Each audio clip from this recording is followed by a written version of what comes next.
Bom, a injeção intramuscular serve para administrar medicamentos e vacinas. Ela pode ser administrada no glúteo, no braço ou então na coxa. Porém, atualmente, o músculo do braço foi somente deixado para aplicar as vacinas. Para aplicação na coxa, o local situa-se na área externa, um palmo acima do joelho e um palmo abaixo do osso da coxa. As aplicações de injeções, especialmente em bebês e em crianças, devem ser realizadas por um enfermeiro ou então um farmacêutico, que são treinados para evitar infecções, abscesso ou inflamações.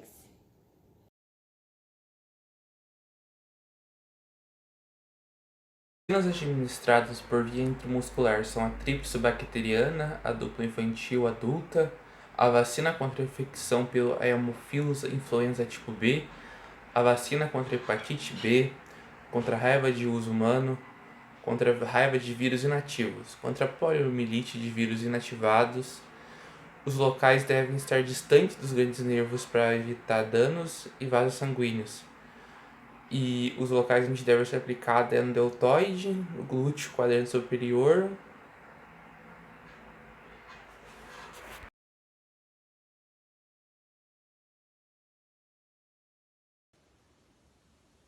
Os músculos mais utilizados para fazer a medicação intramuscular são o deltoide, a região glútea e o vasto lateral da coxa. O deltoide ele é mais utilizado apenas para vacinas, ou seja, uma BCG, a vacina do Covid mesmo é realizada só no músculo deltoide, então ele está mais restrito apenas para vacinas.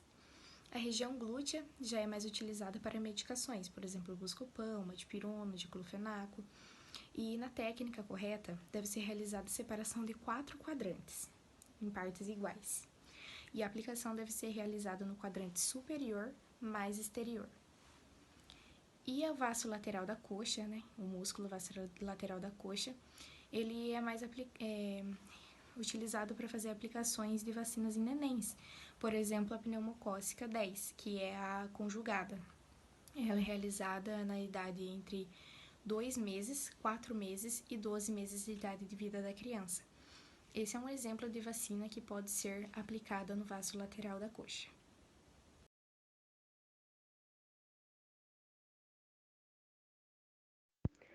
Então, vou falar um pouquinho dos materiais que você necessita para fazer a aplicação de uma intramuscular. No preparo da bandeja, você tem que ter um par de luvas, uma agulha 40x12, que você vai usar para a preparação do medicamento, uma seringa de 5 ml e uma agulha. Essa agulha ela pode ser a 30x7 ou a 25x7, que vai depender do local que você vai aplicar. E a seringa, ela depende da quantidade que você vai precisar aspirar, se você vai precisar diluir ela ou não. E um algodão embebido em álcool, e um seco e um curativo. Então, na aplicação correta, você vai passar o algodão com álcool na pele no local da aplicação. Você vai fazer uma prega na pele utilizando o polegar e o indicador. E você vai inserir a agulha em um ângulo de 90 graus, mantendo a prega. Após você inserir a agulha, você vai soltar a prega e vai aspirar a seringa. Se não voltar sangue, aí você pode injetar o líquido. Injetou o líquido, retira a agulha, pressiona com o algodão por alguns segundos.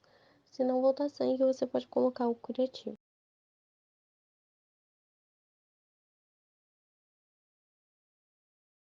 Embora seja um procedimento considerado simples, podem ocorrer muitas complicações, como formação de abscesso, embolias, lesões, hematomas, nódulos, paralisias, necrose e entre outros.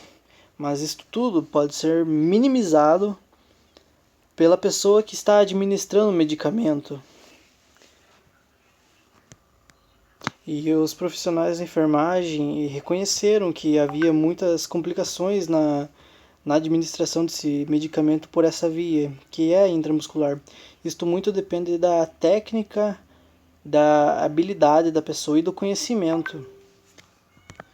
E também a região ventroglútea foi menos utilizada pelos profissionais conforme o estudo.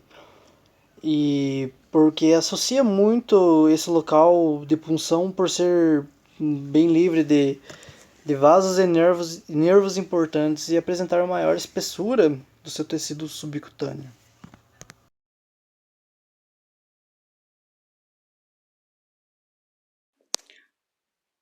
Eu vou estar falando um pouquinho da associação de medicação e dos seus diluentes. A associação de medicação na IM que a gente fala, que é intramuscular, você tem que ter muito cuidado, porque tem medicações que não são associadas, que não pode ser associada a outra, principalmente na IM, porque a gente sabe que tem um limite máximo da gente fazer a medicação em ml, né?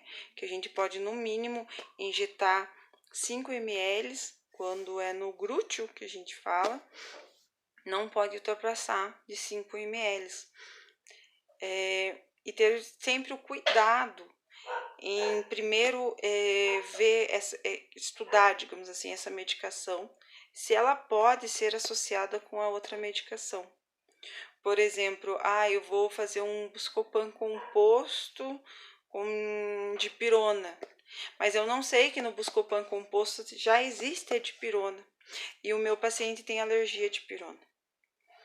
Eu não perguntei para o meu paciente se ele tinha alergia ou não.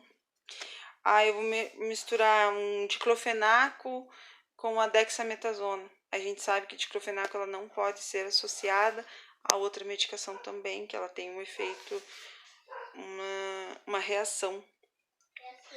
E sobre os diluentes também, a gente sabe que a gente tem a água destilada e algumas medicações você pode até estar diluindo com soro, mas não é assim apropriável. O mais certo é a água destilada e os seus próprios diluentes. Por exemplo, existem medicações que ela vem o em pó, mas junto com a medicação ela já tem o diluente. Por exemplo, antibiótico, ele já vem os seus diluentes junto. Mas sempre está seguindo bem certinho a prescrição médica, perguntando para o paciente, conversando sobre as alergias medicamentosas que ele possa ter, ou essa reação da medicação que você está fazendo, se ela pode provocar alergias. Enfim, a gente tem que sempre, na dúvida, não faça a medicação, a gente tem que ter um cuidado muito grande em relação à medicação, sobre a associação das medicações. Algumas medicações alteram o real propósito daquela medicação, a eficácia da medicação. Então, a gente tem que estar sempre